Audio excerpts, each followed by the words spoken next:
तो आ, आज जो बात करते हैं एंथनी गिडेंस की। मौजूदा समय में पोस्ट मॉडर्न थिंकर जो कि अपने आप को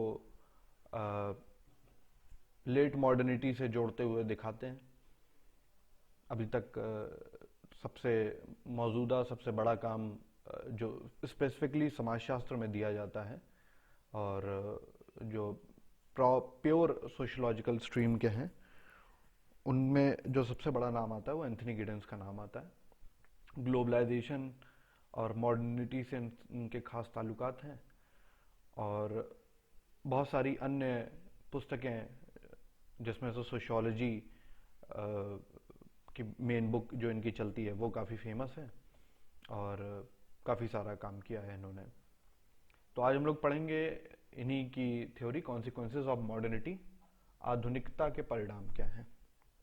ठीक है, तो 1990 में इनकी book I consequences of modernity.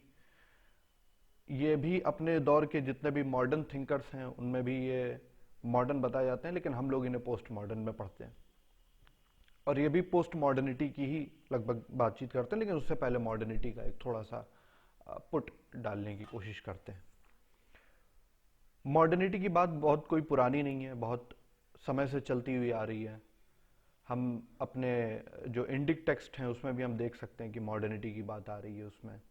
जैसे रामचंद्र कह गए सिया से ऐसा कलयुग आएगा, हंस चुनेगा दाना, वैसे वाली जो बात है उसमें भी आप देख सकते हैं कि वो ऐसी चीज़ों के बारे में, ऐसे टाइम के बारे में इमेजिन कर रहे हैं जहाँ पर एक ऐसा टाइम आएगा जिसमें ये कॉन्सिक्वेंसेस होंगे और उसको वो मॉडर्निटी टर्म नहीं बोल रहे हैं, लेकिन उनका मतलब उस मॉडर्निटी से ही है।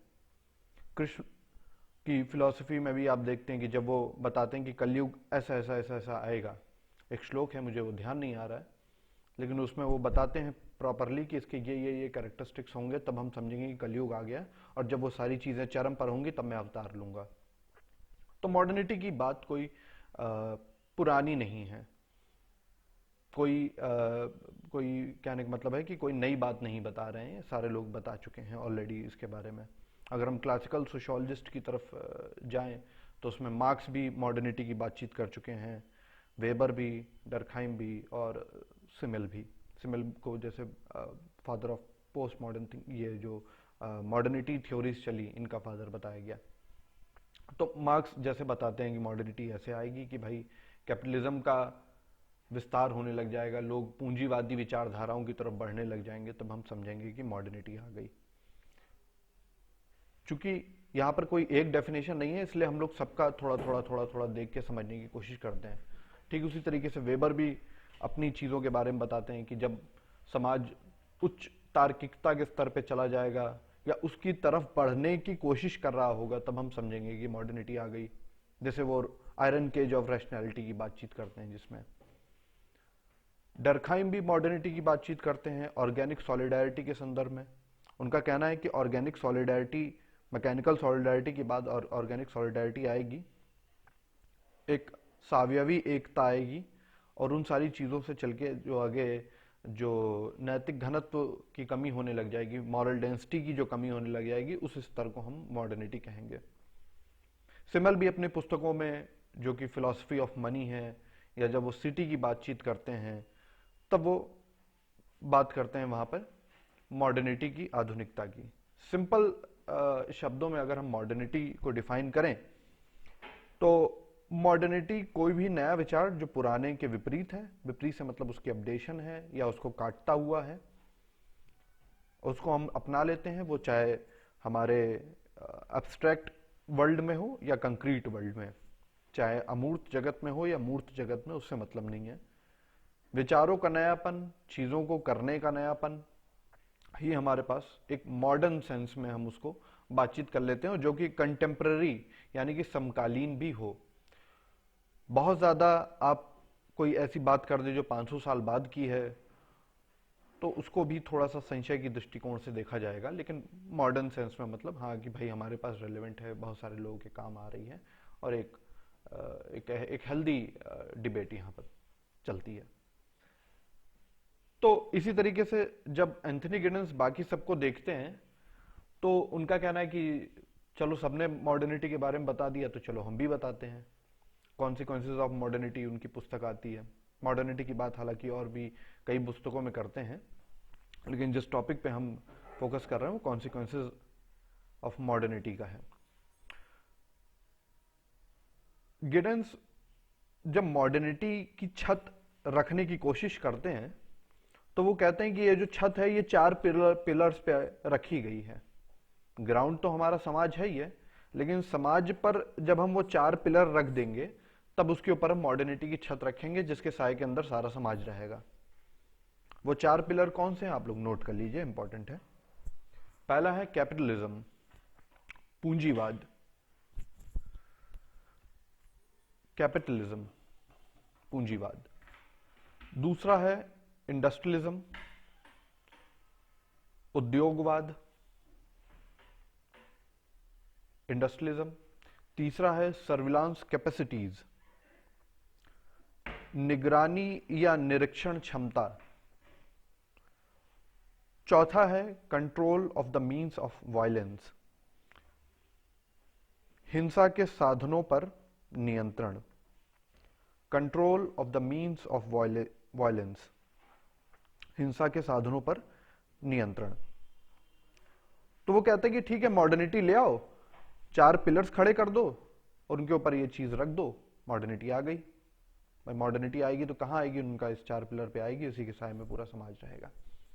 कैपिटलिज्म की बात करी, जैसा कि मार्क्स बताते हैं सबसे फंडामेंटल कि भाई समाज की जब हम संरचना का निर्माण करने के बारे में बातचीत करेंगे तब हम ये देखेंगे कि उसकी आर्थिक इकाई किस तरीके से काम कर रही है।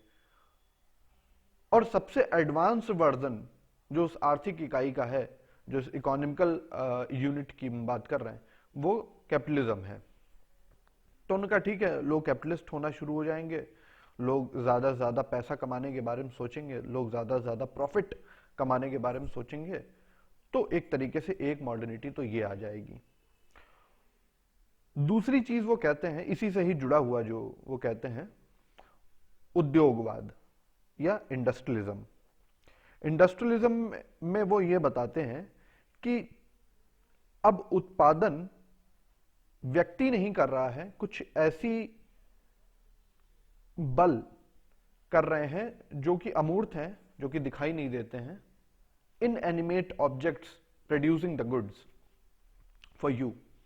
कहने का मतलब है कि अब उत्पादन मनुष्य नहीं कर रहा है, अब उत्पादन के लिए उसने बिजली छोड़ दी किसी लोहे के डब्बे में और वो आपको डबल ब्रेड बना के दे रहा है। बात समझ में आ रही है?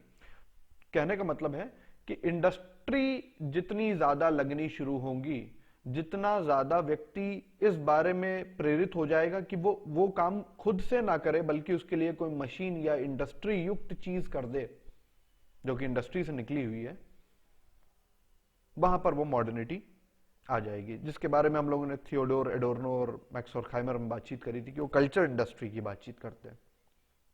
तो कोई नई बात वो भी नहीं कर रहे हैं और एंथनी गिडेंस भी कोई नई बात नहीं कर रहे हैं, लेकिन हमें दोनों को देखना होगा कि ये बात वो किस तरीके से कह रहे हैं और ये बात वो किस तरीके से कह रहे हैं, तो दोनों को हम जोड़ के देखेंगे। तो इंडस्ट्रियलिज्म इसकी सेकंड पिलर है। थर्ड आ जाता है सर्विलांस कैपेसिटीज, निगरानी क्षमता या निरीक्षण क्षमता। सर्विलांस कैपेसिटी से हमारा यह मतलब है कि अब आप जो भी करेंगे वो स्टेट की निगरानी में रहेगा। आप कोई भी चीज प्राइवेटली नहीं कर रहे हैं, हर वो चीज आपकी जो आप करते हैं, जो आपको लगता है कि आप करते हैं पर वो आप नहीं कर रहे हैं, वो आपकी निगरानी में ही हो रही हैं वो सारी चीजें। और बहुत सारी ताकतें आपको फोर्स कर रही हैं, उनको प्रेरित कर रही हैं उन सारी चीजों को करने के लिए जो आप करना चाहते हैं। उदाहरण के लिए आप एक रिसर्च पेपर जीएस घुरिया ने निकाला, sex habits in the city of Bombay. तो उसमें उन्होंने उन सेक्स हैबिट्स के बारे में बातचीत कर ली जो कि बॉम्बे जैसे आधुनिक और औद्योगिकृत समाज में हो रही थी। इतनी बारीक चीजों के बारे में भी बाहर रियलिटी लगा पाना, या आप क्या चीज पसंद कर रहे हैं, इसे फ्लिपकार्ट को इसकी जानकारी है। आपके मन में कौन सा प्रोडक्ट चल रहा है, आपने एक बार सर्च किया और बार बार बार बार बार बार बार बार आपको वो दिखाता चला जाएगा। कुल मिला के आप किसी भी तरीके से बचे हुए नहीं हैं। निरीक्षण की ही निगरानी में, हर तरफ कैमरे की निगरानी में आप वो काम कर रहे हैं। और जितना ज्यादा ये टेंडेंसी बढ़ेगी, निगरानी करने वाली जो टेंडेंसी बढ़ेगी, उतना ज्यादा मॉडर्निटी आएगी, ऐसा अकॉर्डिंग एंथनी गिडेंस बता रहे हैं। जैसे आपके फोन में हर बात पे आप देखते होंगे कि जीपीएस ऑन करने के लिए बोलता है, लोकेशन ऑन करने के लिए बोलता है, आप अलाउ बोलते हैं तब वो चीजें करता है, और इस बात की आपसे मांग करता है कि आप वो सारी जानकारियां हम तक साझा करें। हाल ही में व्हाट्सएप जिस विवाद में फंसा था, वो भी यही विवाद था कि वो हमारी सारी चीजें देख सकता है, इस बात की वो अनुमति दे रहे हैं। और लगभग हर सॉफ्टवेयर इस बारे में बातचीत करता है, सिर्फ व्हाट्सएप ही नहीं। अगर आप कोई भी सॉफ्टवेयर का जो पेज होता है, आप उसकी टर्म्स एंड कंडीशन पूरी पढ़ लेंगे तो कभी आप उसमें एग्री नहीं करेंगे। तो गिडेंस भी इसी तरीके से बता रहे हैं कि सर्विलांस कैपेसिटीज जितनी बढ़ती जाएंगी, निगरानी क्षमता जितनी बढ़ती जाएगी एक दूसरे के प्रति और स्टेट जो आप पर कर रहा है उसके प्रति। चौथी चीज बता रहे हैं, control of the means of violence, सैन्य क्षमता, कि किसी भी दुष्परिणाम या कोई भी ऐसी चीज जो इधर जा रही हो उधर जा रही हो, उसके लिए हमने गार्ड तैनात कर दिए हैं। सारी चीजों पर, हिंसा पर हमने अपना कंट्रोल कर लिया है, और अब हम समझेंगे कि कैसे उन सारी चीजों से निपटना है हमें। कहने का मतलब कि किसी भी डेविएशन की प्रोसेस में, किसी भी डेविएशन की हालत में, कि हमें जाना था इस तरफ लेकिन हमारी व्यवस्था थोड़ी सी इस तरफ जा रही है, या कोई विवाद उत्पन्न करने की कोशिश कर रहा है, क्योंकि अब हम अपने बाउंड्रीज से विस्तार कर रहे हैं, तो कोई भी एक ऐसी चीज होगी तो उसके लिए हमने लोग लगा रखे हैं, हमारे पास टैंक हैं, गोला बारूद है, लोग हैं, मिलिट्री है, तरह तरह के हथियार हैं, न्यूक्लियर वेपन है और क्या नहीं। तो इस तरीके से वो बता रहे हैं कि हाँ, हमने अब हिंसा पर जितना ज्यादा नियंत्रण रखने की बातचीत आएगी, उतना ज्यादा वो बढ़ जाएंगे। नहीं, मैं जब यहां बैठा हुआ हूं तब भी तो कोई दिक्कत नहीं है। नहीं, मैं लेता नहीं हूँ, मुझे मतलब कोई दिक्कत नहीं है। हाँ हाँ, मतलब, लेकिन चलो ठीक है। अब जब यहाँ आ गए तो फिर गूगल पे क्यों जुड़ रहे हो ना, अभी यहीं से सुन लो। ठीक है, वो कोई दिक्कत नहीं है, वो पहले की रिकॉर्डिंग में भेज दूंगा, ठीक है। अब यहाँ से अपनी चीज समझ लो। तो वायलेंस पे जितना ज्यादा नियंत्रण करते जाएंगे स्टेट और बाकी सारे लोग, कि हम डेविएट ना हो अपने पास से, हम एक सीधे रास्ते में चलें, वहां पर हम बताएंगे कि मॉडर्निटी का चौथा पिलर रख दिया गया है और उसके ऊपर अब लाओ मॉडर्निटी को रख दो। ठीक है, रख दी गई। अब गिडेंस इसके एक लेवल और डीप में जाते हैं, सिर्फ यहां तक ही नहीं रहते हैं। अब आप देखिए गिडेंस कितने ज्यादा चीजों को टर्म देने वाले, चीजों को कितना डीपली एनालाइज करने वाले हैं, इसके बारे में आप सोचिए। और जब आपसे कहा जाता है कि मॉडर्निटी के ऊपर विचार करो, तब आप एक दो चीजों में रह जाते हैं, लेकिन अब यहां पर एंथनी गिडेंस कितना डीप ले जाते हैं इस बात को, ये देखने वाली चीज है। मॉडर्निटी आ गई, इन चारों चीजों पे आ गई, तो उन्होंने कहा कि मॉडर्निटी को गतिशीलता या डायनेमिज्म कैसे दिया जाएगा, गतिशील कैसे रहेगी, क्योंकि ये स्थिर पक्ष नहीं है, ये गतिशील पक्ष हैं। तो इनके गतिशील पक्षों के बारे में भी एंथनी गिडेंस चर्चा कर रहे हैं। उनका कहने का मतलब है कि ऐसा नहीं है कि बस आके बैठ गई, वो धीरे धीरे धीरे धीरे धीरे धीरे चलती भी चली जाएगी मॉडर्निटी, जिसके बारे में अब मैं इशारा कर रहा हूं जगरनॉट के बारे में, कि वो जगरनॉट की बात कर रहे हैं और बता रहे हैं कि ये वाली चीजें चलती चली जा रही हैं, जिसको आना है वो आए, जिसको नहीं आना है ना आए। एक मॉडर्निटी का एक बड़ा सा काफिला जो चलता चला जा रहा है, जिसको वो आगे चल के रनअवे वर्ल्ड कह देते हैं, जो कि हमारी डिबेट का विषय नहीं है। तो मॉडर्निटी को गतिशीलता देने के लिए वो तीन चीजों के बारे में बातचीत करते हैं। अब इसको एक लेवल और डीप ले जाते हैं। अपनी थ्योरी में वो तीन चीजों का जिक्र कर रहे हैं, अभी इन तीन चीजों के भी सब पार्ट्स हैं, लेकिन ये तीन मुख्य चीजें हैं। पहली चीज है डिस्टेंसिएशन, DISTANCIATION, डिस्टेंसिएशन। इसकी हिंदी है अलग करने की प्रक्रिया। ठीक है। दूसरी चीज है डिसएम्बेडिंग, DISEMBEDDING, डिसएम्बेडिंग। इसकी हिंदी है प्रतिस्थापन, प्रतिस्थापन। एम्बेडिंग का मतलब किसी चीज में स्थापित कर देना, डिसएम्बेडिंग मतलब प्रतिस्थापन। तीसरी और सबसे महत्वपूर्ण चीज जो है वो है रिफ्लेक्सिविटी। इसकी सामान्य हिंदी तो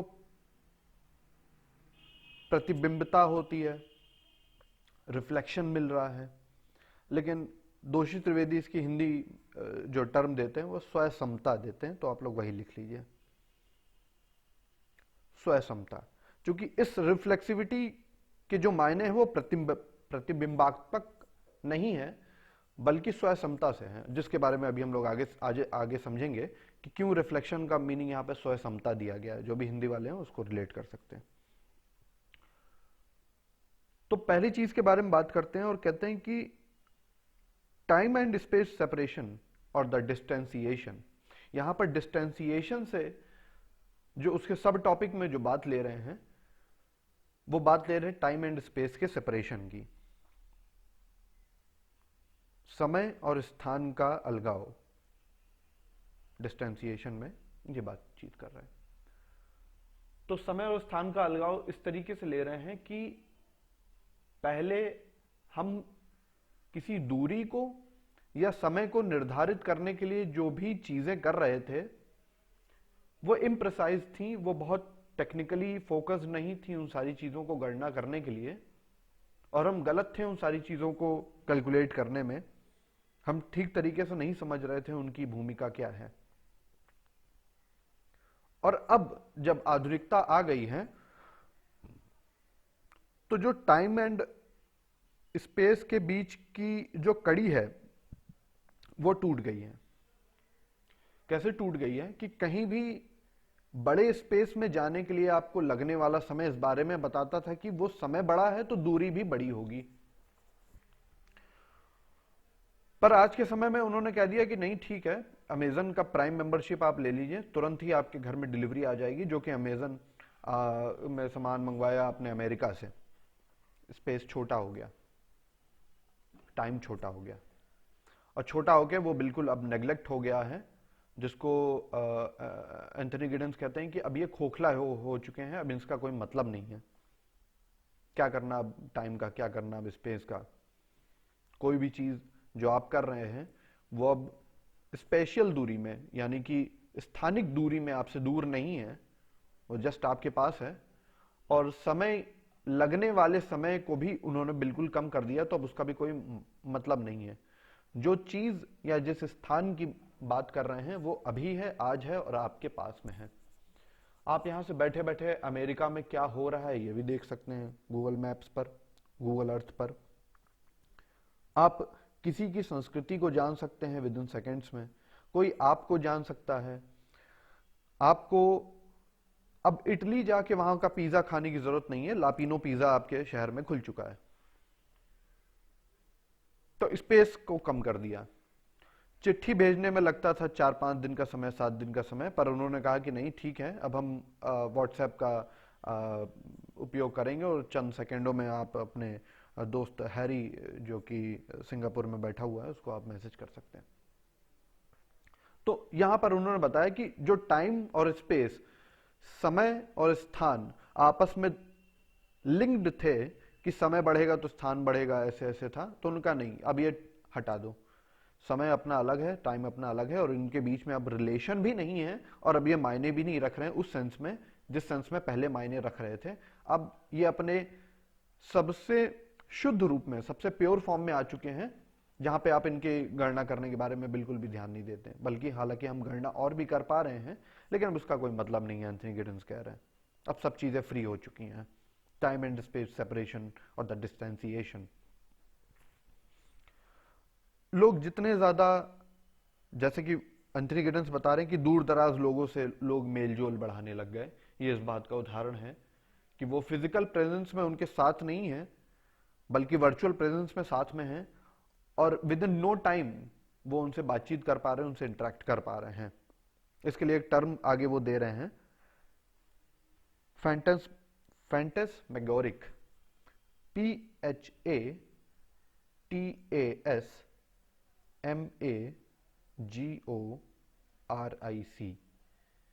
इसका हिंदी टर्म जो सबसे अप्रोप्रिएट मिला है वो है माया जाल।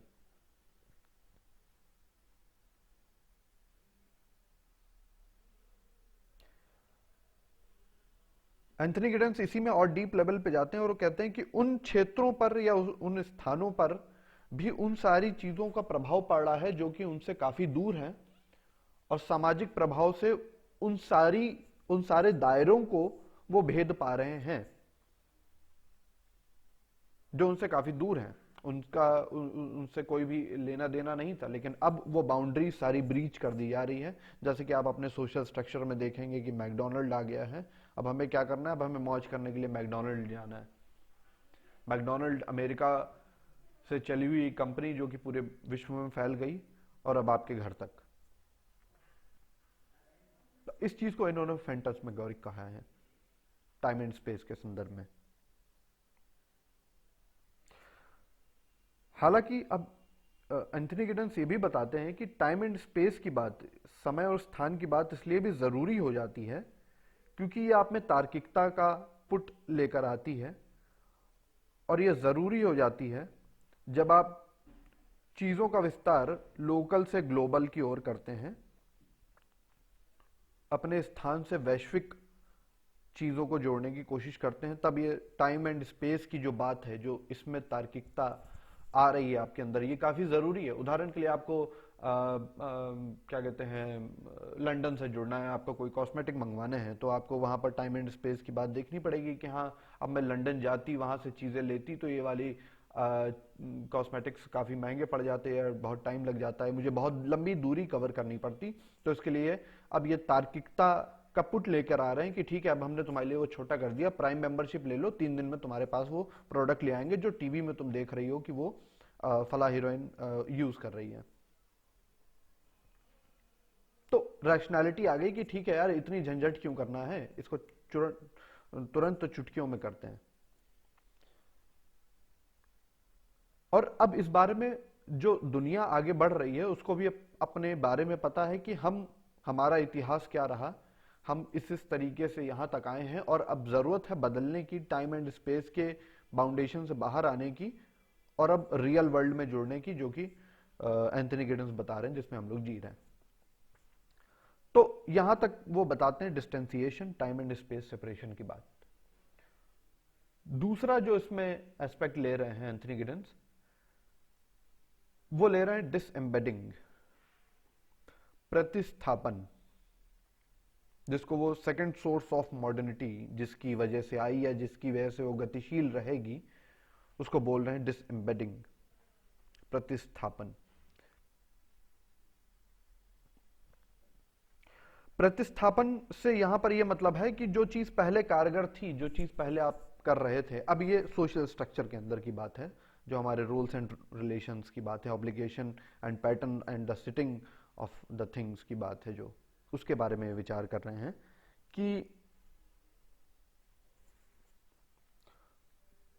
कि चीजों के मायने जो हम आमतौर पर लगा रहे थे पहले, उनको अपने अपने संकुचित दायरे में, कि चीजों के ये मायने होते हैं, हम इसको ऐसे करेंगे, इसको ऐसे करेंगे, इसको इस तरीके से नहीं करना है, इसको इस तरीके से करना है, अब उनके दायरे हट गए हैं, बदल गए हैं, और अब आपको करना है उन सारी चीजों को इस तरीके से, यानी कि पहले वाली चीज के जो प्रति आपकी स्थापना हो चुकी थी उसको वो भी प्रतिस्थापित कर रहे हैं, डिसएम्बेड कर रहे हैं।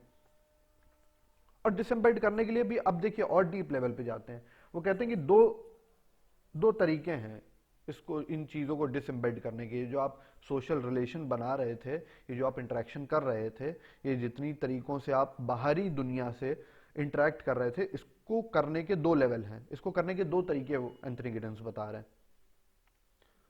दो तरीके क्या हैं, नोट कर लीजिए। पहला तरीका है सिंबॉलिक टोकन,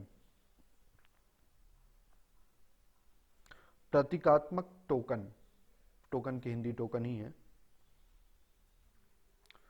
सिंबॉलिक टोकन, प्रतीकात्मक टोकन। दूसरा है एक्सपर्ट सिस्टम, एक्सपर्ट सिस्टम, विशेषज्ञ प्रणाली। उन्होंने कहा ठीक है, एक तो बाहर की दुनिया है जो तुमसे बाहर है, जिस पे तुम नियंत्रण नहीं कर रहे, अब वो तुम्हें बताएगी कि कैसे काम करना है। उसमें जो परिवर्तन आ रहे हैं, जिसको डिसएम्बेड कह रहे हैं कि विस्थापित प्रतिस्थापित कर रहे हैं हम उन सारी चीजों से जिनसे आप पहले फेमिलियर थे। तो पहले बता दिया उन्होंने प्रतीकात्मक टोकन। प्रतीकात्मक टोकन के लिए वो एग्जाम्पल जो ले रहे हैं एंथनी गिडेंस, वो मनी का ले रहे हैं। शादी में दिखाना है कि हम कितने ज्यादा आपके प्रति ऑबिलाइज्ड हैं, कितने ज्यादा आपसे स्नेह करते हैं, प्यार करते हैं। इसका सिंबॉलिक टोकन ये हुआ कि लिफाफे में कितने पैसे डाले जाएंगे। तो अब अंतर क्रिया करने के लिए कोई आशीर्वाद काम नहीं आ रहा है। उन्होंने कहा कि ठीक है, देखें लिफाफे में कितना पैसा दिया, तब तो हम समझेंगे ना कि उन्होंने सिंबॉलिक टोकन या सिंबॉलिकली एक्सचेंज कितना किया। जो कि पहले आशीर्वाद और दूधो नहाओ पूतो फलो वाला काम कर रहे थे, उन्होंने कहा नहीं, लिफाफे में पैसे कितने हैं ये बताओ। और अब उन तरीकों से वो समझने की कोशिश कर रहे हैं कि हाँ, अब ठीक है, अब हम समझ पा रहे हैं कि तुम इतना करते हो। अब वो भी कंपैरिजन मोड में है, वो भी रिलेटेबल मोड में है कि फले ने इतने दिए थे, इन्होंने इतने दिए, पर ये तो दिखाते हैं ज्यादा, पर इन्होंने दिए थे इतने। वो आप उन पैसों को आप टोकन के फॉर्म में देखने की कोशिश करिए, जो कि एंथनी गिडेंस देख रहे हैं सिंबॉलिक टोकन्स के फॉर्म में। एक वैलेंटाइन डे पर एक आदमी अपनी गर्लफ्रेंड को प्रपोज करने के लिए उसके चारों तरफ एक रिंग बनाता है आईफोन की, हार्ट शेप बनाता है, सिंबॉलिक टोकन। हालांकि अंत में वो रिजेक्ट कर देती है, दैट डजंट मैटर। लेकिन कहने का मतलब है कि अब हमें प्यार दिखाना है, अब हमें चीजें दिखानी है, तो अब हमें उन सिंबॉलिक टोकन्स का यूज करना पड़ेगा जो कि समाज ने दिए हैं, जो कि मॉडर्निटी के कॉन्सिक्वेंसेस के रूप में नजर आ रहे हैं। दूसरी चीज जो बता रहे हैं एंथनी गिडेंस, वो बता रहे हैं एक्सपर्ट सिस्टम। समझ में आ रहा है? ठीक है। दूसरी चीज जो बता रहे हैं एंथनी गिडेंस, वो बता रहे हैं एक्सपर्ट सिस्टम, विशेषज्ञ प्रणाली। विशेषज्ञ प्रणाली को भी इसी तरीके की चीज में वो देखने की कोशिश कर रहे हैं। उन्होंने कहा ठीक है, ये जो डिसएम्बेडिंग है, जो अब यहां पर वो वेबर से चीजें, वो सॉरी दरखाइम से चीजें ले रहे हैं। उनका कहना है कि अब डिवीजन ऑफ लेबर वाली जो चीज आ रही है, उसको देखिए वो यहां पर कैसे यूज कर रहे हैं। कि वो कह रहे हैं एक्सपर्ट सिस्टम आ गया है, विशेषज्ञ प्रणाली आ गई है। अब वो काम जो आप खुद से कर रहे थे या किसी की मदद ले रहे थे, जैसे कि जजमानी सिस्टम में आप कहते थे कि भाई तुम्हारा ये काम है, तुम ये काम कर दो, तो मैं भी तुम्हारे लिए ये काम कर दूंगा, हम दोनों अपना बार्टर सिस्टम कर लेंगे, कोई दिक्कत नहीं है। तो उन्होंने कहा ठीक है, एक एक्सपर्ट सिस्टम की जरूरत है उन सारी चीजों को चलाने के लिए जो कि मॉडर्निटी के प्रति उत्तरदायी हैं।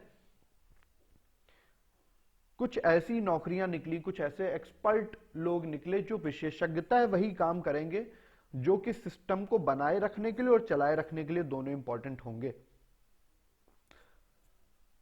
आजकल जो पॉलिटिकल पार्टीज हैं वो अपने नुमाइंदे भेजती हैं हर जगह, हर टीवी चैनल पर, जिनको प्रवक्ता कहा जाता है, और कहा जाता है कि तुम हमारी पार्टी की अच्छी अच्छी बातें एनालाइज करो, उनमें एक्सपर्टीज हासिल करो और बताओ जाके लोगों को कि हम क्या कर रहे हैं।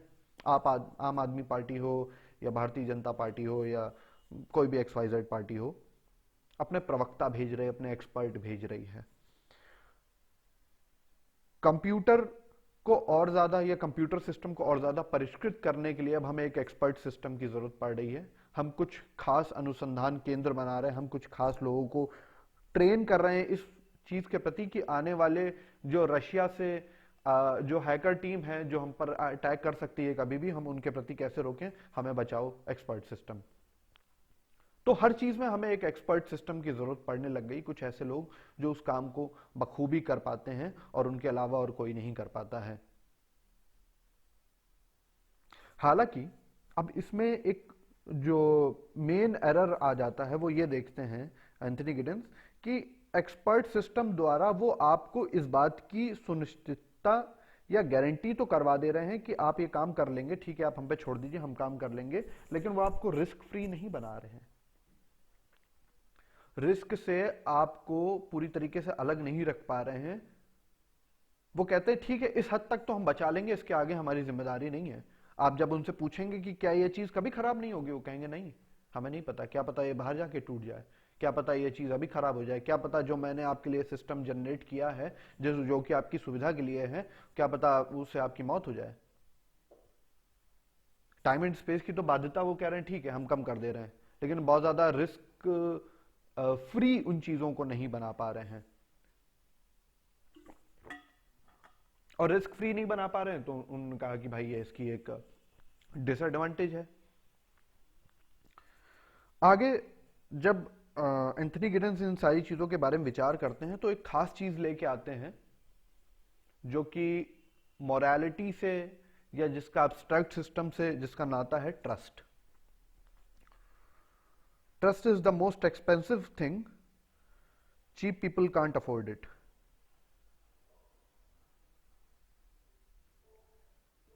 स्कैम सभी ने देखी होगी 1992 की, जो अभी वेब सीरीज आई थी, उसका डायलॉग था और उसमें बताया गया कि सबसे ज्यादा जो प्रीशियस चीज है, जो कीमती चीज है वो विश्वास है, और उसी विश्वास पर वो पूरा गेम खेलता है और करोड़ों के वारे नारे कर देता है इधर से उधर।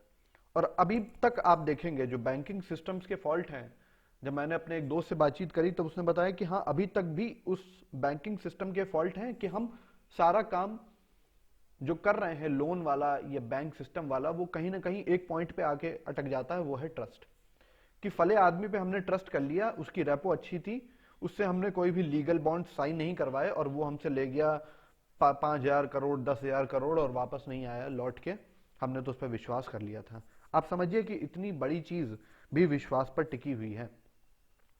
तो एंथनी गिडेंस कह रहे हैं कि ये जो मॉडर्निटी के स्ट्रक्चर्स बन रहे हैं इनमें मेन जो पुट है, जो इसको स्वाद देगी, या जैसे आप कहें कि दाल में नमक नहीं है तो फिर दाल कैसी,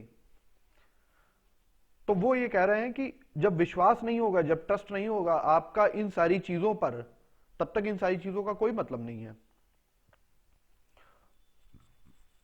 और जब इन सारी चीजों को टाइम एंड स्पेस से हमने खत्म कर दिया है, कोई मतलब नहीं है, समय क्या है दूरी क्या है कोई मायने नहीं रख रही है, तब एक चीज जो उन सारी चीजों को मतलब प्रदान कर रही है वो है विश्वास। विश्वासी उन सारी सामाजिक प्रघटनाओं को मतलब देने का काम करेंगे और आपके प्रति सामाजिक वास्तविकता को बनाए रखेंगे कि कोई भी प्रघटना हो रही हो और आपके पास उसकी कोई जानकारी ना हो, तब आपको वहां पर एक ही चीज है जो उस पर रिलाई करने के बारे में बात आती है और वो है ट्रस्ट।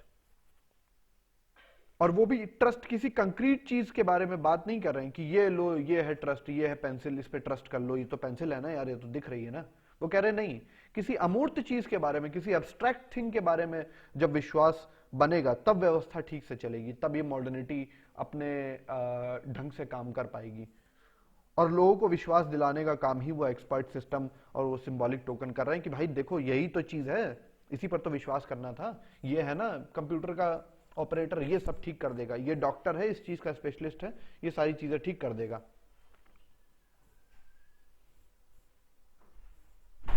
तो यहां से वो ट्रस्ट के बारे में बातचीत कर रहे हैं, ट्रस्ट की भी वो डेफिनेशन बता रहे हैं। ट्रस्ट के लिए उनका ये कहना है कि कोई भी वो चीज जो उसको करने के लिए वस्तु, व्यक्ति या व्यवस्था वो जो करने के लिए बनाई गई है और जो करने के प्रति उत्तरदायी है, और जो आप सोच रहे हैं उससे उम्मीद कर रहे हैं कि वो काम वो करेगी और वो काम वो करती है, तब आप कहते हैं हाँ ठीक है मेरे पास इस चीज का विश्वास है, दिस इज ट्रस्टेबल पर्सन। और जिसको आप रिसर्च में रिलायबिलिटी और वैलिडिटी की जो डिबेट चलती है उससे आप कंपेयर कर सकते हैं। तो एंथनी गिडेंस कह रहे हैं कि इन सारी व्यवस्थाओं को, जो आर्थिक है, सामाजिक है, राजनीतिक है, इन सारी चीजों को सही तरीके से करने के लिए हमें ट्रस्ट नाम की एक चीज चाहिए। इसको बहुत हाईलाइटेड मोड में रखिएगा क्योंकि ये एक इंटरनल चीज है जिसको एंथनी गिडेंस बहुत ज्यादा एम्फेसाइज करते हैं अपनी बातों में। कि मनी है, इकोनॉमी है, पॉलिटिकल सिस्टम है, सोशल सिस्टम है, कल्चरल सिस्टम है, लीगल सिस्टम है, लोग हैं, फैमिली है, रिलेशन है, सोशल स्ट्रक्चर है, इन सारी चीज़ों को एक ही मतलब प्रदान कर रहा है और वो है ट्रस्ट, जिसके लिए बहुत सारे अन्य थिंकर अलग अलग तरीके से बातचीत करते हैं, जो कि चर्चा का विषय नहीं है, लेकिन ट्रस्ट यहाँ पर मेन इंपॉर्टेंट चीज़ है। ठीक है, दो चीज़ें यहाँ पर हमने बता दी। तीसरी चीज़ जो एंथनी गिडन्स बताते हैं वो है रिफ्लेक्सिविटी या स्वयं। अब मैं बताने जा रहा हूं कि वो स्वयं क्यों कहा गया, प्रतिबिंबात्मकता क्यों नहीं कहा गया, या प्रतिबिंब जैसी कोई चीज है वो क्यों नहीं कहा गया यहां पर। एक तो बात आती है रिफ्लेक्सिविटी की कि भैया जैसे हम हैं वैसे तुम हो जाओ, शीशा सामने खड़े करते हैं, जैसे तुम होगे वैसे ही दिखेगा और कोई दिक्कत नहीं है। तो ये जो सामने जो चीज खड़ी करी गई है ये सामाजिक वास्तविकता है, और सामाजिक वास्तविकता भी वैसी होगी जैसे तुम होगे। वो बोलते हैं ना कि दुनिया तुम्हें वैसी ही दिखेगी जैसे तुम होगे। एक तो वो मतलब हो गया, एंथनी गिडेंस कह रहे हैं कि एक तो वो मतलब हो गया कि भाई सामने जो चीज है वो वैसी दिखेगी, और एक रिफ्लेक्शन आएगा, एक प्रतिबिंब बनेगा। हर व्यक्ति एक दूसरे की प्रतिबिंब है, फोटोकॉपी है, उसका कोई और ज्यादा मतलब है नहीं।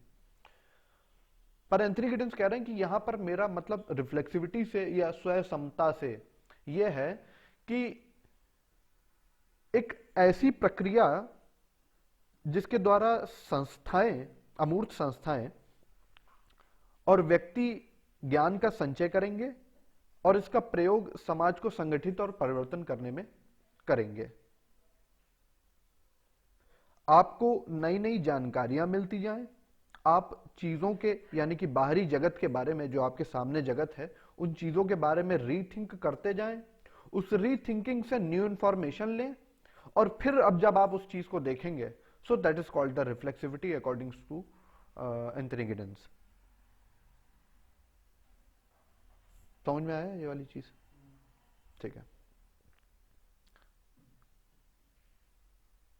तो उनका कहना है कि जानकारी लो, सामने देखो, फिर एनालाइज करो, फिर जानकारी लो, ज्ञान का संचय करो, उसको प्रयोग करो, फिर जो चीज निकल के आ रही है, और यही प्रोसेस बार बार बार बार रिफ्लेक्शन का कारण बन जाएगी। इसीलिए इसमें यहां पे स्वयं समता कहा गया है कि अब हम देख पा रहे हैं कि वो कौन सी चीज है जो हमारे पास लौट के आ रही है, और हम उसको एनालाइज करने का, उसको बदलने का अब मादा रखते हैं। अब हमारे पास वो पावर है कि अब हम उन चीजों को बदल सकते हैं। हमें सरकार नहीं पसंद आ रही, बदल दो। हमें टीवी चैनल नहीं पसंद आ रहा है, बदल दो। हमें प्रोडक्ट नहीं पसंद आ रहा है, बदल दो, डिस्कार्ड कर दो, हटा दो, और इसकी क्रिटिक लिख दो 5 स्टार की रेटिंग में, सिंबॉलिक टोकन्स। एक लेवल और डीपर जाते हैं एंथनी गिडेंस और कहते हैं कि रिफ्लेक्शन का भी रिफ्लेक्शन होने लग गया है, कि अब समाज ये जानने की कोशिश करेगा कि समाज कैसा है, और उसके बारे में जानेगा और फिर बदल रहेगा, और उसी बदलाव को प्रतिबिंबित कर रहा है जिसको वो देख रहा है। बात समझ में आई?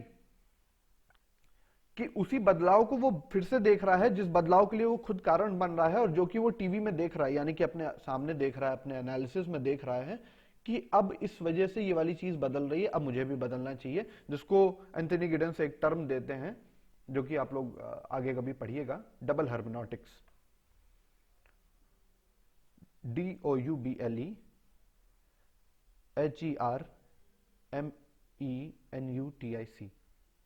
Double hermeneutic. कुछ मतलब नहीं है इसका यही मतलब है कि जो चीज़ आप कर रहे हैं, जैसे जो सोशल साइंटिस्ट हैं वो बहुत सारी चीज़ों के बारे में बातचीत करते हैं, उनका रिफ्लेक्शन देते हैं, और उनसे समाज बदल जाता है, और फिर से उस बदलाव को रीस्टडी करते हैं, फिर से वो बदल जाता है उन्हीं सारी चीज़ों को पढ़ के। कहने का मतलब रिजल्ट देख के भी हम लोग परिवर्तित हो रहे होते हैं, और वो भी एक रीस्टडी का कारण बन जाता है। तो यहां पर रिफ्लेक्सिविटी को वो इस तरीके से देखने की कोशिश कर रहे हैं। जैसा कि मॉडर्निटी का टाइम आया तो लोगों ने कहा कि भाई सारी चीजें ऐसी ही होनी चाहिए, सारे फॉन्ट पर, सारे अक्षरों पर एक ही तरीके का टेम्पलेट लगा दो, सारी दीवारों को एक ही तरीके से रंग दो, सारे देशों को एक ही तरीके से चला दो, स्वयं समता हो जाए, सब में सम सम हो जाए। उनका स्वयं सब लोग सम स्वयं ना हो, आप खुद ही में देख लो कि क्या चीजें दिख रही हैं और उन्हीं से अपना परिवर्तन कर लो। क्यों ये सबको स्वयं सम करना? एंथनी गिडेंस इस बारे में बातचीत करते हैं। उनका कहना है कि बच्चे का जो समाजीकरण होता है, ये जो ट्रस्ट वाली जो फैक्टर है, ये बच्चे में बचपन से ही भरते रहते हैं, उसको विश्वास नाम की घुट्टी पिलाते रहते हैं कि चलो इसमें विश्वास कर लो, ये तुम्हारा मामा है, इसमें विश्वास कर लो कि ये तुम्हारे तुम्हारे पापा हैं, इसमें विश्वास कर लो। कोई कोई डीएनए चेक नहीं करवाने जा रहा है, लेकिन विश्वास नाम की एक जो अब्स्ट्रैक्ट थिंग है, जो कि मनुष्य को मनुष्य की बीइंग बनाती है, वो यहाँ पर वो कह रहे हैं कि हाँ ठीक है। इस बारे में हम लोग जब सामाजिक विस्तार के बारे में बातचीत करेंगे या सामाजिक रियलिटी के बारे में बातचीत करेंगे, तो यहाँ पर चीजें चलेंगी। और ये दे देती है व्यक्ति को productive cocoon, PROTECTIVE, protective cocoon, COCCON, सुरक्षात्मक खोल। कुकून की हिंदी यहां पर खोल होगी, कि वो आपको एक बाहरी दायरे से, जो बाहरी असुरक्षाएं हैं, उनसे वो बचाने का काम कर रहा है, जिसको वो आगे जाके कह रहे हैं ऑन्टोलॉजिकल इनसिक्योरिटीज, तत्वमीमांसीय असुरक्षाएं।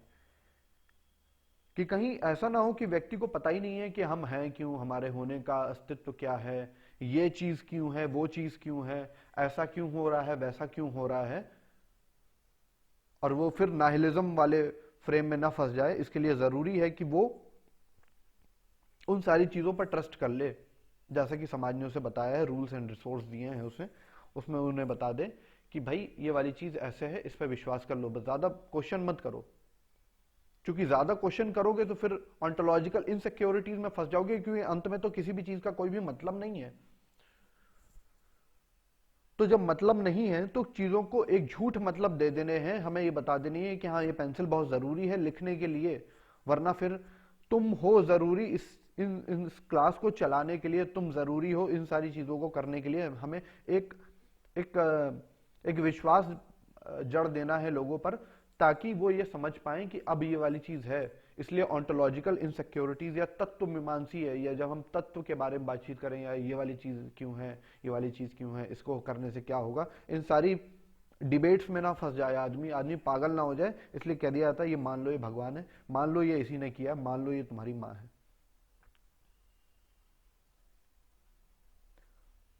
इसी के बाद आगे बताते हैं, रिस्क प्रोफाइल की बात करते हैं। Anthony Giddens, RISK PROFL, profile, FILE, जोखिम रूपरेखा हिंदी में से कहा गया। उन्होंने कहा कि जैसे जैसे मॉडर्निटी बढ़ती चली जा रही है, लोग ये जान चुके हैं कि रिस्क तो है, और रिस्क है तो इश्क है वाली यहां पर बातचीत आ गई है। लोग जान चुके हैं कि रिस्क अब हमें मिलेगा, जोखिम मिलेगा। उत्तराखंड जाओगे तो हो सकता है कि राफ्टिंग करते समय तुम्हारी बोट पलट जाए, लेकिन ठीक है। ये चीज खाओगे तो पता है कि मोटे हो जाओगे, हो सकता है कि तुम्हें डायबिटीज हो जाए, लेकिन ठीक है। ये मैसेज भेज रहे हो, इसका व्हाट्सएप के हेडक्वार्टर में कोई स्क्रीनशॉट लेके रख लेगा, पता है, लेकिन ठीक है, कोई दिक्कत नहीं है। तुम कार से जाओगे, कार्बन डाइऑक्साइड प्रोड्यूस करोगे, लेकिन तुम्हें पता है कि लोग इसके प्रति चेते भी हुए हैं, इससे तुम्हें पता है कि ग्लोबल वार्मिंग बढ़ रही है, जोखिम है इन सारे कामों को करने के लिए, लेकिन ठीक है। और उन्होंने कहा कि जब ये स्टेज आ जाएगी कि लोग कहेंगे ठीक है, बुरा काम कर रहे हैं तो ठीक है, कोई दिक्कत नहीं है, रिस्क है तो क्या दिक्कत है, ठीक है। वो 1992 में भी उसको पता होता ना कि ये जो काम कर रहे हैं इसके कॉन्सिक्वेंसेस क्या होंगे, इसमें रिस्क है, तो कहता ठीक है, कोई दिक्कत नहीं है, रिस्क है तो रिस्क है। तो इस फॉर्मेट में जब लोग चलने लग जाएंगे, तो यहां पे मॉडर्निटी के बारे में वो बात करते हैं। एंथनी गिडेंस अब इसका एक एक होपफुल या आशावान कैटेगरी की तरफ कैसे चले आते हैं, इसको देखिए। कि वो कहते हैं कि हम लोग ये तड़प क्यों रहे हैं, इन सारी चीजों में फंसे हुए क्यों हैं, क्यों इन सारी चीजों में हमने अपने आप को जकड़ रखा है, क्यों हम इतना ज्यादा परेशान हैं, क्यों ये जगरनॉट हमें परेशान कर रहा है, जो मॉडर्निटी का जगरनॉट है, जिसके बारे में आप लोगों ने पहले अपनी क्लासेस में पढ़ा होगा। तो ये जगरनॉट क्यों हमें परेशान कर रहा है, ये मॉडर्निटी क्यों हमें सफर कर रही है, यहां तक तो वो थोड़ा सा पेसिमिस्टिक या एनालिटिकल बिहेवियर में आते हैं। अब वो आते हैं थोड़ा सा होपफुली रियलिज्म की तरफ बढ़ते हुए, और वास्तविकताओं को देख के उनके प्रति कुछ पॉसिबल आउटकम्स निकालने के बारे में वो बातचीत करते हैं, एंथनी गिडेंस। उनका कहना है कि ये जो तुम परेशान हो रहे हो, तड़प रहे हो, इसका पहला कारण है डिजाइन फॉल्ट। डिजाइन फॉल्ट या रूपरेखा में खामी, इसको अगर हम कहें हिंदी में, रूपरेखा में खामी। उन्होंने कहा है कि ये जो स्ट्रक्चर बना दिया गया है जगरनॉट का, ये जो मॉडर्निटी का जो छत डाली गई है, इसके डिजाइन में ही फॉल्ट है। क्योंकि जिन पिलर्स पे खड़ी है उनमें जब दिक्कत आने लग जाएगी तो छत में भी दरार आने लग जाएगी, और जब वो छत में दरार आने लग जाएगी तो डिजाइन फॉल्ट हो जाएगा। वो चीज हमें अंत में तड़पाएगी ही। जो चीज हमें धूप से बचाने के लिए रखी गई थी, अब उसमें से पानी टपकने लग गया है, अब वो कभी भी गिर सकती है, हमें पता नहीं है, वो बहुत दिक्कत दे रही है। तो पहली चीज उन्होंने बता दी, डिजाइन फॉल्ट है। दूसरी चीज वो कह रहे हैं ऑपरेटर फेलियर है। ऑपरेटर फेलियर है, इसको आप ऐसे ही लिख लीजिए, इसकी हिंदी मैं बाद में बता दूंगा।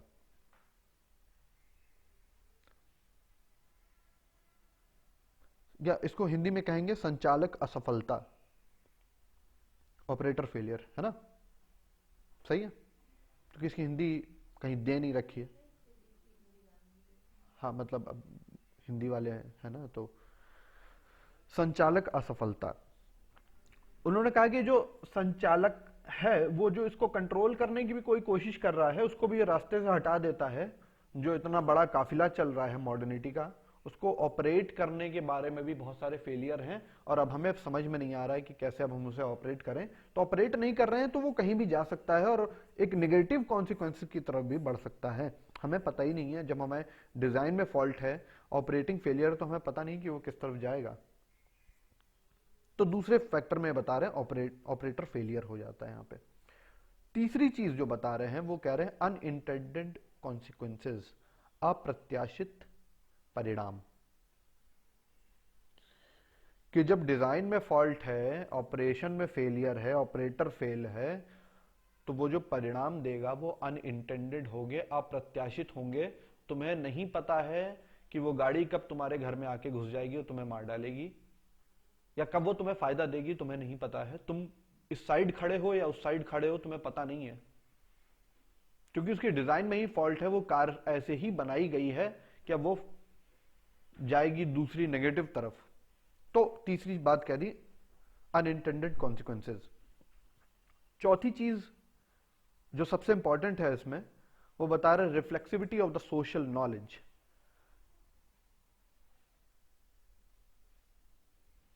सामाजिक ज्ञान की स्वसमता। सामाजिक ज्ञान की स्वसमता में वो ये बात कर रहे हैं कि जो जगरनॉट चल रहा है, जो मॉडर्निटी की बात आ रही है, ये जो एक रास्ते में चल रहा है, इसके प्रति हमारी रिफ्लेक्शन या हम इसके प्रति जितना सोचते हैं उतना ज्यादा हमें गलत जानकारी मिलती जाती है, और सामाजिक ज्ञान की कमी की वजह से अब हम इसे सही से ऑपरेट नहीं कर सकते हैं। हमें पूरी बात पता ही नहीं है कि है क्या, कहां जा रही हैं चीजें, क्या चल रही हैं। तो ये एक दिक्कत है। ये 4 फैक्टर्स उन्होंने बताए हैं जो मॉडर्निटी के सफरिंग का कारण बन रहे हैं। इसके लिए वो एक लाइन में उपाय बता देते हैं। वो कहते हैं यूटोपियन रियलिज्म हो जाए, कि क्या चीज रियल है और क्या चीज फेक है, क्या चीज सपना है, क्या वास्तविकता है, क्या चीज यूटोपिया है और क्या चीज रियल है। उसमें एक सामंजस्य बना रहे लोगों का, और कोई भी चीज जो इस बारे में फायदेमंद है वो फायदेमंद है। Utopian realism.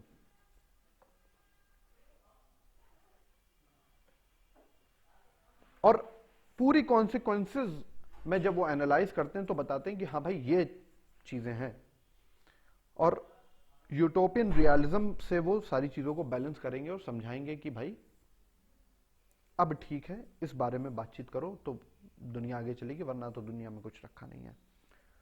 और इसी के साथ कॉन्सिक्वेंसेस ऑफ मॉडर्निटी का जो टॉपिक है वो यहीं समाप्त हो जाता है।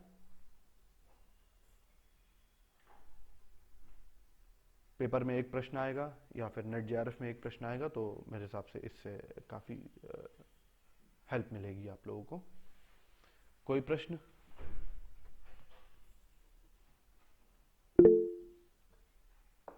ठीक है, पूछिए ऋषु जी। Sir, actually, I wanted to ask, sir, he started with something called risk culture and ended with trust. Means, sir, these two are, I think, paradoxically means two different things. Hmm So, ये कैसे इसका वो एक समावेशन है, means ये दोनों एक साथ बात कैसे हो रही है? हम्म हम्म ठीक है, बता दें। ऋषु जी का क्वेश्चन है कि पहले वो रिस्क के बारे में बातचीत करते हैं और फिर वो कहते हैं कि ट्रस्ट भी करो, तो कैसे करोगे?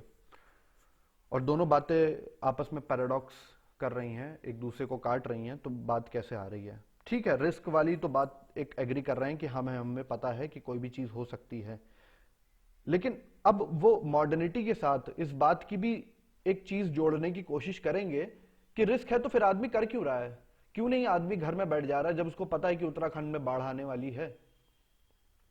तो वो इस होप से जाता है कि 100 में से 95 बार ये वाली चीज गलत होगी, लेकिन 5 बार ये वाली चीज सही भी हो सकती है, और 5 बार की होप में ही वो जाता है।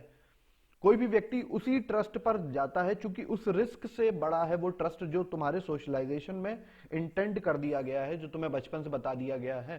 क्या पता जिसे तुम माँ कह रहे हो वो तुम्हारी माँ नहीं है, इसमें भी तो रिस्क है। लेकिन ये बात जानना या इस बात की इन्वेस्टिगेशन कर देना कितना ज्यादा भयावह है, इस बारे में अब आप जानने की कोशिश करने लग जाएं कि ये जो व्यक्ति जिसको मैं अपनी माँ कह रही थी या जिसको मैं अपना पिता कह रहा था, वो है ही नहीं, वो रिस्क है उसको जानने में। तो अब तो ट्रस्ट करना पड़ेगा, अब तो हमें समझना पड़ेगा। और ये बातें कॉन्सिक्वेंस के रूप में निकल रही हैं, ना कि कॉन्ट्रडिक्शन के रूप में निकल रही हैं, क्योंकि उनका ये कहना है कि आगे चल के एटलीस्ट ये वाली चीज तो है जो काम करेगी। और इस वजह से लोग उन सारी चीजों पर ट्रस्ट तो करें। जैसे एक ओ माई गॉड मूवी आई थी, तो उसमें ये वाली चीज थी कि भैया भगवान नहीं है, ये जो तुम देख रहे हो, मूर्ति लगा रहे हो, जिसकी पूजा कर रहे हो, भगवान नहीं है, ट्रस्ट मत करो। अब देखिए ये ट्रस्ट कैसे रिस्क में बदल गया, और मोर रिस्क में बदल गया। ट्रस्ट ऐसे रिस्क में बदल गया कि तुम तो हटा दिए उन सारी चीजों को, और अब देखो कांजी लाल की मैं मूर्ति खड़ी कर देता हूं। तुम चीजों को हटा रहे हो और उसके प्रति कुछ दे नहीं रहे हो। ये एक बहुत बड़ी डिसएम्बेंडमेंट वाली जो बात आई है कि भैया वहां से चीज हटा दे रहे हो पर वहां कुछ रखोगे ना, उसका अल्टरनेट तो रखोगे ना। तो रिस्क की वजह से वो जो बीच में एक ट्रस्ट वाली जो चीज आ रही है, और रिस्क भी तभी जनरेट हो रहा है जब तुम उस पर ट्रस्ट रख रहे हो। कैसे पता तुम्हें कि ये वाली चीज तुम्हें एक धोखा ही देगी? कैसे तुम्हें पता कि ये वाली कार तुम्हें आके मार ही देगी? कैसे तुम्हें पता कि न्यूक्लियर वॉर आ ही जाएगा? You have some trust on the other issues, and you have some trust on the other issues, and the positive will affect you in the positive way. So I think that I answered your question. Are you satisfied? Yes, sir. Okay, Definitely. thank you. Sir, one more thing. Hmm.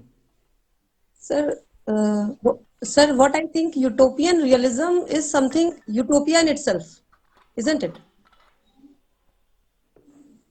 Yes, you can say that that up to some extent that is a more utopian term, but for the state of being, and for the not to being into the fall trap into for the ontological issues, you have you have to rely on the utopian realism, that something is utopia and something is real. You have to be in the equilibrium form of that state. So that you can say that it Okay. is a Sir, utopia, but you there have is, to live in that. Yes.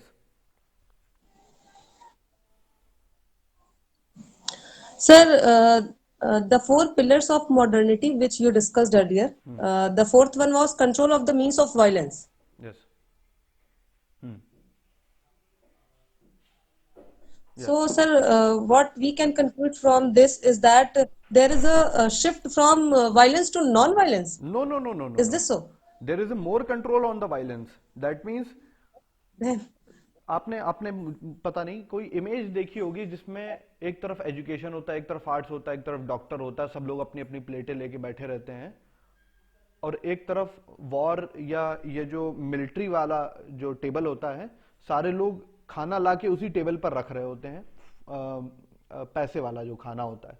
वो image ये बता रही होती है कि अब हम ज्यादा से ज्यादा इन्वेस्ट कर रहे हैं अपने सैन्य क्षमताओं पर, अपनी वायलेंस पर, अपने सेनाओं पर, अपने हथियारों पर, कि देखो हम बहुत ज्यादा स्ट्रांग हैं। और वर्ल्ड वॉर का जो बेसिक एक एक अगर लाइन में अगर आप ड्रॉ करना चाहें, वो सॉरी कोल्ड वॉर वाली, तो वो ये था कि किसके पास कितने ज्यादा हथियार हैं, कौन कितना ज्यादा प्रभुत्व है, तो उनका और ज्यादा कंट्रोल करना चाहो, इधर से भी हथियार ले लो, राफेल भी खरीद लो, वो वाला भी खरीद लो, इधर से भी ले आओ, उधर से वो भी ले आओ। और इस मामले में जो सबसे ज्यादा है वो बहुत ज्यादा मॉडर्न है, जिसको हम फर्स्ट वर्ल्ड कह रहे हैं, अमेरिका। तो नॉन वायलेंस की यहां पे बात नहीं हो रही है, वो कह रहे हैं कि कंट्रोल कर लो, सारे हथियार अपनी जेब में डाले रहो, कभी भी कोई भी चीज आ सकती है। ठीक है। Yes, sir. Means more हाँ, मोर this more कंट्रोल है। expenditure on defense. बिल्कुल बिल्कुल बिल्कुल। मॉडर्निटी में यही है, कोई भी Correct. चीज इसमें कम खर्च में नहीं चलेगी। आप ज्यादा से ज्यादा सैन्य क्षमता में अपनी खर्च करिए तो आप आधुनिक बनेंगे, और जिसको जो कि चौथा पिलर एंथनी गिडेंस बता रहे हैं अपने हिसाब से। ठीक है। Yes, sir. ओके, तो आज की Yes, क्लास sir. समाप्त Thank करते you. हैं फिर। आप सभी का धन्यवाद जुड़ने के लिए।